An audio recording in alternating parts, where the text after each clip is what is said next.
تو بہرحال یہ واردات جی الیکشن کمیشن کی طرف سے ڈال دی گئی ہے۔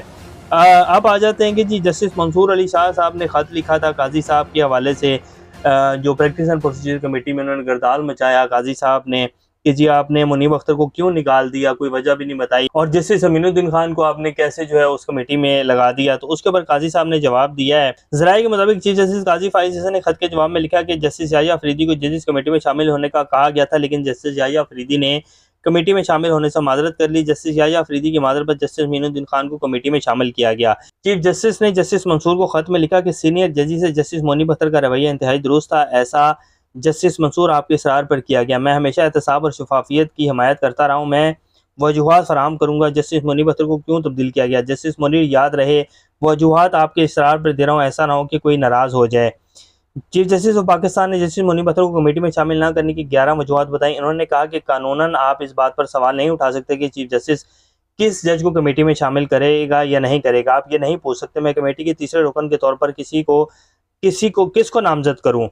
چیف جسٹس نے خط میں لکھا کہ جسٹس منیب اختر نے پریکٹس اینڈ پروسیجر قانون کی سخت مخالفت کی تھی۔ جسٹس منیب 2 ججز میں سے تھے جنہوں نے مقدمات کی بوجھ سے لاپرواہ تعطیلات کیں۔ جسٹس منیب تعطیلات میں عدالت کا کام کرنے کے لیے دستیاب نہیں تھے۔ تعطیلات پر ہونے کے باوجود انہوں نے کمیٹی میٹنگ میں شرکت پر اصرار کیا۔ چیف جسٹس نے جوابی خط میں لکھا کہ اگلے سینئر جج جسٹس یحییٰ پر ان کا عدم اعتماد ظاہر کرتا ہے کہ پریکٹس اینڈ پروسیجر ایکٹ کہتا ہے ارجنٹ مقدمات 14 روز میں سماعت کے لیے مقرر ہوں گے۔ جسٹس منیب اختر نے ارجنٹ آئینی مقدمات سننے سے انکار کیا اور چھٹیوں کو فوقیت دی۔ چیف جسٹس نے خط میں لکھا کہ سپریم کورٹ کی روایت کے برعکس اپنے سینئر ججز ایڈ ہاک ججز کا احترام نہ کیا۔ سینئر ججز کو ایسے 1100 مقدمات کی سماعت تک ہی محدود کر دیا۔ ایڈ ہاک ججز کو شریعت اپلیٹ بینچ کے مقدمات بھی سننے نہیں دیے گئے۔ چیف جسٹس قاضی فائز حسن نے خط کے جواب میں لکھا کہ جسٹس منیب اختر نے کمیٹی کے معزز رکن سے غیر شائستہ، درست اور نامناسب رویہ اختیار کیا۔ جسٹس منیب اختر محض عبوری حکم جاری کر کے 11 بجے تک کام کرتے رہے۔ جسٹس منیب اختر کے ساتھی ججز ان کے رویے کی شکایت کی۔ چیف جسٹس نے جوابی خط میں لکھا کہ آڈیو لیک کیس پر حکم امتناع جاری کر کے وہ کیس سماعت کے لیے مقرر ہی نہ کرنے دیا گیا۔ جسٹس منیب اختر کا کمیٹی میں رویہ نامناسب تھا، واک آؤٹ کر گئے تھے۔ یہ کوئی وجوہات نہیں ہیں جی جو چیف جسٹس قاضی فائز عیسیٰ نے اپنے خط میں جو ہے مینشن کی ہیں۔ جو ان کا رویہ تھا انہوں نے ان کو ہی باہر کر دیا۔ پھر جس طرح زرداری صاحب جو ہیں انہوں نے آرڈیننس پاس کیا، اور آرڈیننس کے حوالے سے چیف جسٹس صاحب جب ابھی چیف جسٹس نہیں بنے تھے تو کیا کہتے تھے، اور پھر جب یہ پریکٹس اینڈ پروسیجر قانون پاس ہوا، ایکٹ پاس ہوا، تو انہوں نے کہا کہ جی میں نے اپنے اختیارات جو ہیں وہ خود کم کر دیے ہیں اور میں نے جو ہے آئین کی حکمرانی کے لیے سب کچھ کیا۔ تو پھر آرڈیننس کے اوپر آپ ٹھیک 1 گھنٹے کے اندر کیسے جو ہے ایک جج کو فارغ کر سکتے ہیں اور نیا جو ہے وہ کمیٹی تشکیل دے سکتے ہیں؟ یہ بالکل ان کا غلط ایکٹ تھا جو انہوں نے ججز کو ہٹایا اس کمیٹی سے اور آرڈیننس کے ذریعے جو ہے وہ کمیٹی نہیں تشکیل دے دی۔ تو اب یہ خط جو ہے انہوں نے بس ایک وجوہات بنا کر جو ہے لکھ کر دے دیا، اس کے علاوہ اور کچھ بھی نہیں ہے۔ اب آ جاتے ہیں کہ جی جو پی ٹی آئی کی طرف سے پریکٹس اینڈ پروسیجر آرڈیننس کو سپریم کورٹ میں چیلنج کیا گیا۔ بیرسٹر گوہر نے درخواست سپریم کورٹ میں دائر کی جس میں وفاق وزارت قانون اور سیکرٹری اور صدر کو فریق بنایا گیا۔ درخواست میں استدعا کی گئی کہ پریکٹس اینڈ پروسیجر ایکٹ سے متعلق صدارتی آرڈیننس کو غیر آئینی قرار دیا جائے اور صدارتی آرڈیننس کے بعد پریکٹس پروسیجر کمیٹی کے فیصلوں کو کالعدم کیا جائے۔ درخواست میں مزید استدعا کی گئی کہ درخواست کے زیر التوا ہونے تک نئی تشکیل پریکٹس پروسیجر کمیٹی کو روکا جائے اور آرڈیننس کے خلاف درخواست کی سماعت کے دوران پرانی کمیٹی کو کام کی اجازت دی جائے۔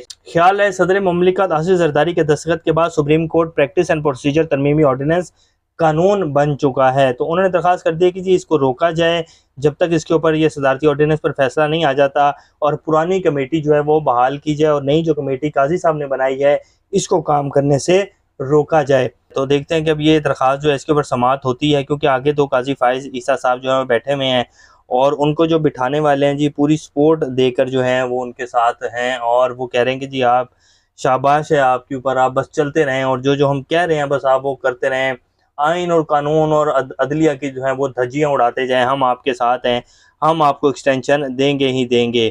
اور جو ویڈیو وائرل ہوئی ہے قاضی صاحب کی وہ تو آپ لوگوں نے دیکھ ہی لی ہوگی۔ عمران خان صاحب نے کہا ہے کہ جی میں 28 سپتمبر کا جلسہ ملتوی کر رہا ہوں اور 28 سپتمبر کو ہفتے والے دن پنڈی میں جو ہے وہ احتجاج ہوگا، یہ ہمیں جلسہ تو نہیں کرنے دیں گے لیکن احتجاج ضرور ہوگا، اور میں نے اپنی تمام پارٹی کو جو ہے وہ اسٹیبلشمنٹ مذاکرات کے لیے منع کر دیا۔ رؤف حسن جو ہیں ان کو نہیں پتہ تھا، وہ غلط فہمی کا شکار ہو گئے۔ یہ اسٹیبلشمنٹ جو ہے یہ ڈاج کرتی ہے اور ان کا کوئی نہیں پتہ چلتا یہ کیا کب کیا جو ہے وہ کر جائیں گے، تو ان کے ساتھ ہم مذاکرات نہیں کریں گے۔